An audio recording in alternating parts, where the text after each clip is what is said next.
Have you ever wrestled with something so deep, so personal, your fears, your guilt or your past, that your mind wouldn't stop fighting? That was exactly what happened to a man named Jacob. In Genesis 32, Jacob was about to face his brother Esau, the same brother he had betrayed years ago, tricked him out of both his birthright and their father Isaac's blessing, and had fled away from his homeland for about 20 years. Now Jacob was returning to Canaan with his family, flocks and servants.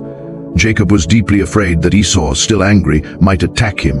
When he heard that he was coming with 400 men to meet him, he sent gifts ahead to appease Esau. The night before the reunion, Jacob sent his family across the Jabbok River and had divided his camp in case of an ambush and stayed behind alone, in the dark. While he was alone, Jacob was suddenly confronted by a man. The identity of this figure is mysterious. The prophet Hosea later refers to this being as an angel in Hosea 12:3. The man out of nowhere appears and wrestles with Jacob until daybreak. They wrestle all night in a long, exhausting struggle. When the figure saw that Jacob would not give up, he touched Jacob's hip socket, dislocating it.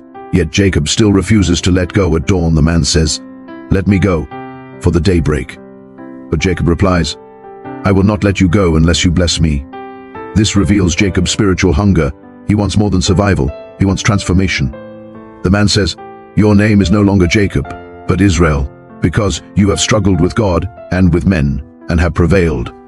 Jacob realizes he has wrestled with God himself and names the place Peniel, meaning face of God, saying, "I have seen God face to face, and my life is preserved." When the encounter ends, Jacob walks away limping because of his hips, wounded but reborn, a reminder that sometimes the deepest battles leave scars, but also our greatest blessings. Jacob walked away with a new identity. From that day, he is no longer just Jacob the deceiver.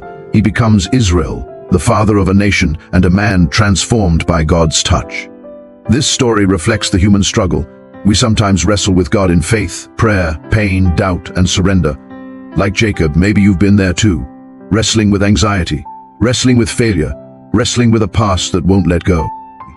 It could be the very struggle God is using to rewrite your story. Sometimes our greatest blessings come from our deepest struggles. So, what are you wrestling with right now? Never give up. Insist with God until you get your blessing. The tears, the scars, the limps, they are proof that you didn't give up. You held on until the blessing came. If this story spoke to you, don't forget to share with someone. Follow True Words Media for more Bible stories that challenge and inspire. God bless you.